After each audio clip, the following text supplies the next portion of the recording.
Hello, students. Welcome back to the session of English Shine Academy with Manpreet. Today, we'll be learning about the five powerful grammar rules, grammar secrets that will instantly improve your speaking, writing, rather you're going to perform any exam or whatsoever. It will definitely help you to improve with it. These rules are the secrets of toppers that they use, and nobody explains these rules clearly.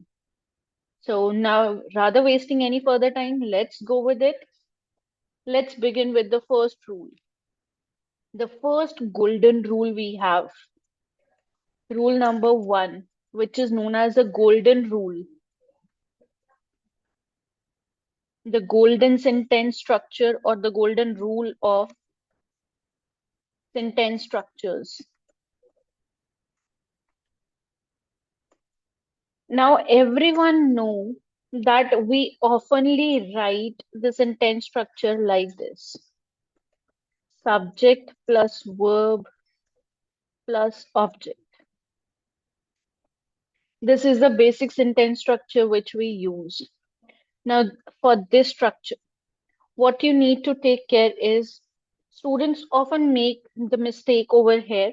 They often make sentence too long or they make it confusing, like a complex sentence. But for every clear English sentence, this pattern is being followed.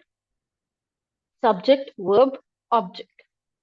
For example, let's take one example. Ria wrote Ria wrote a letter. Now, in this sentence, if we talk about, we have Ria, the subject which we have is Ria is the subject we have. Then we have wrote. Wrote is what? A verb form. Wrote is the verb form we have, and further, if we talk about a letter, it is a verb. Oh, sorry, it is an object. Clear till here? Yes. Now, this much is the sentence structure. Now, the second sentence, just look at it. The children are playing football. The children are playing football. In this sentence, we have the children is our subject, are playing, are is the helping verb we have, playing is our verb, and football comes our object. Now there is one example for your quick practice where you have to find out the missing subject. Is raining outside? So do you think this sentence is complete? Yes. This is not a complete sentence, so you have to find out the object of this sentence, subject of this sentence. Coming to the subject, so now the subject you guessed is right. It is raining outside. Now this is the first rule we have where the golden sentence structure is being followed. Now clear till here, so let's proceed to our second rule, that is going to be again the very important rule which we have, that is linking words. Rule number two is linking words.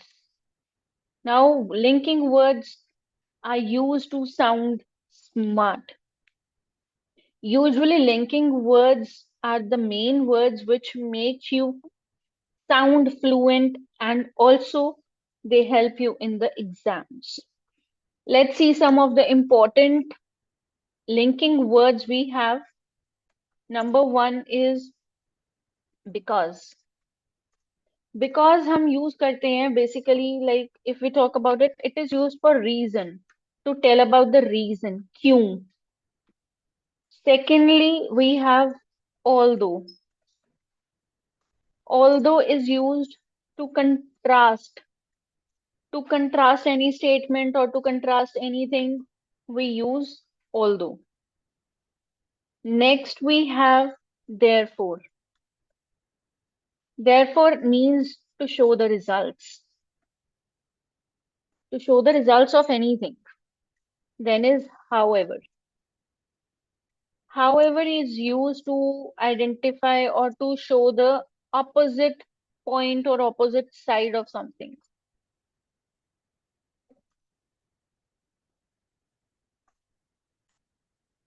And the fifth one we are going to talk about, that is finally. Finally means conclusion of something. Conclusion of something or anything we are talking about, the conclusion.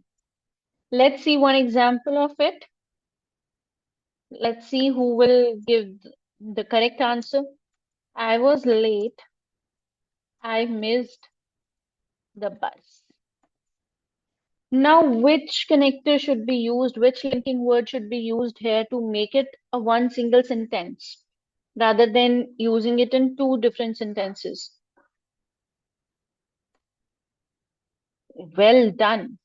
The answer is I was late. Therefore,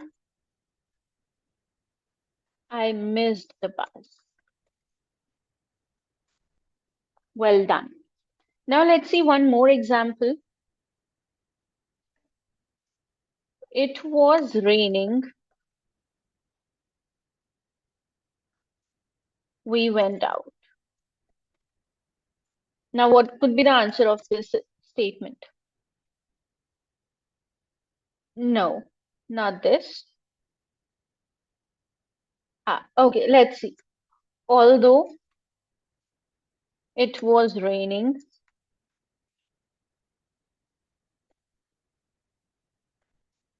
we went out. हमने यहाँ पर although use करा.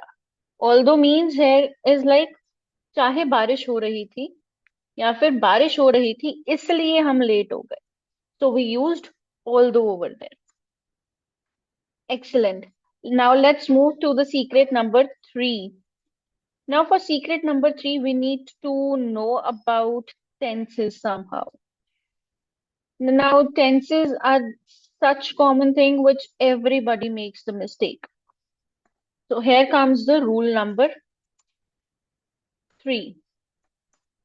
Means the tense consistency.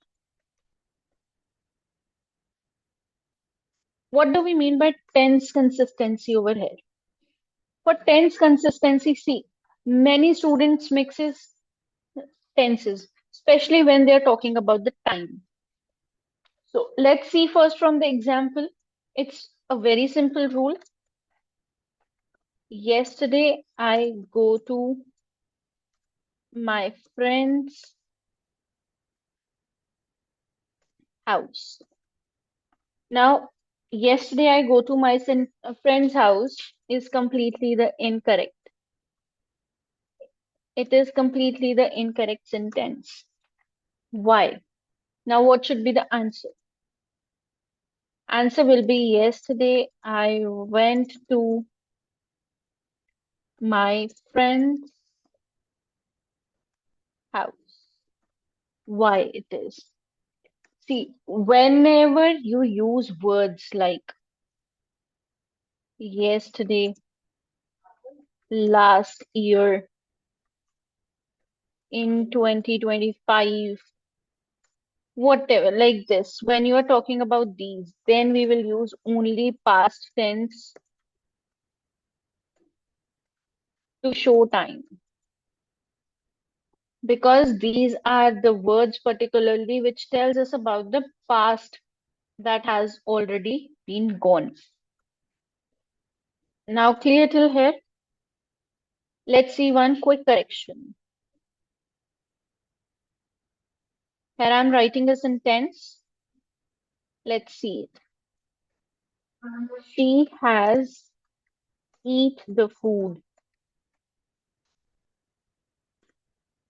What should be the answer over here? The answer is she has eaten the food. She has eaten the food. So our answer will be in the past form rather than being in the present. Now, one example for you. I seen him yesterday. What should be the answer? Yes, well done. I saw him yesterday. Great job. Let's continue with rule number 4. Now, the rule number 4 is most commonly mispronounced or confused words, I would rather say. Most commonly confused words. So we'll say commonly confused words. What are those commonly confused words?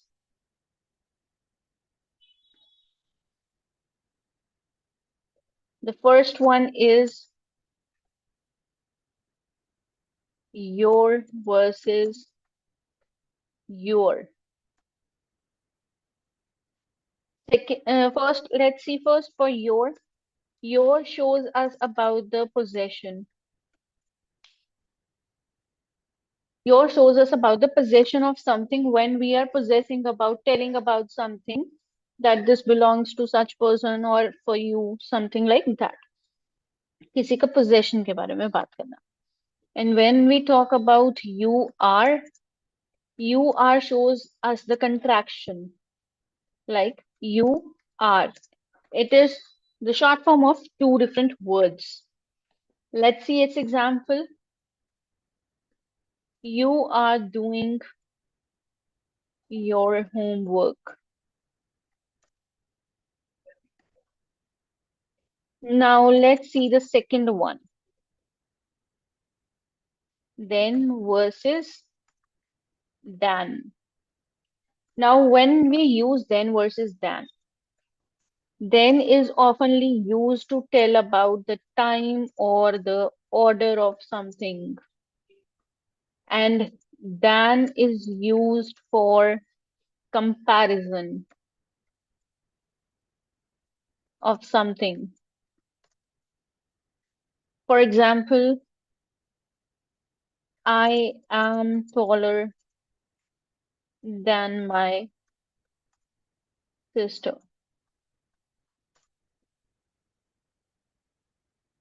First study, then play.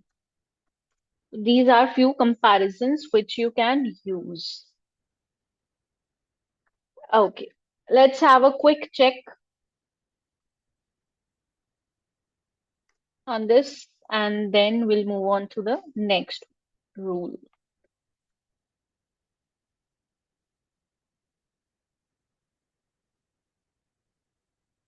All right. Now you just have to answer this one. You're the best student than him. Is this the correct one? Okay. So what is the incorrection over here? What is the correction? Yes. You are the best student than him. Because we are showing up the comparison over here. Well done. Now just let's find out the next rule, which is going to be the rule number 5. And that shows us about the prepositions in, on, and at.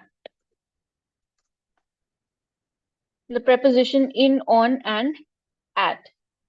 Now, this is again one of the most confused preposition among students. Most of the students oftenly get confused in it. So let's just check them. First, for time, if I talk about, we use in. In is used when we talk about months or years. For example, in January, in 1947. Any month or year, if we are talking about, we will use in it. For on is used for days or dates, like mentioning day or date, like on Monday, on 5th August. Coming to and at is used for exact time when you want to tell about the exact time of something, like at 7 p.m. At 7 p.m. Exact point of time we are talking about over here. Now, if I talk about place, again for place also we use the same prepositions, and these prepositions again plays the important role. For in, inside something when we talk about, like I am in the room, in the room, I am inside it. Now talking about on, on is used when you are talking about something is on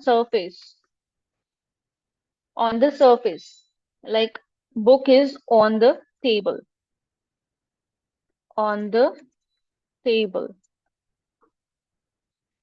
At, at is when we are talking about the point of place where we want to, exact point.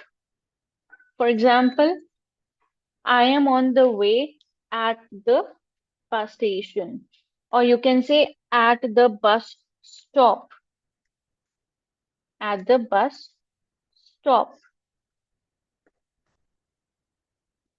Let's have a quick mini quiz over here. A sentence is we will meet Monday dash 6 p.m. So what should be the answer over here? Yes, we will meet on Monday, correct, at 6 p.m. Well done. Great job. And this is it. These 5 grammar important rules will definitely improve your English whether you are preparing for an exam, learning ESL, or helping your kids at home. If you enjoyed this lesson, hit like, subscribe, and share with the English Shine with Manpreet, and comment which topic would you like to have the next. See you in the next video. Till then, take care. Bye bye.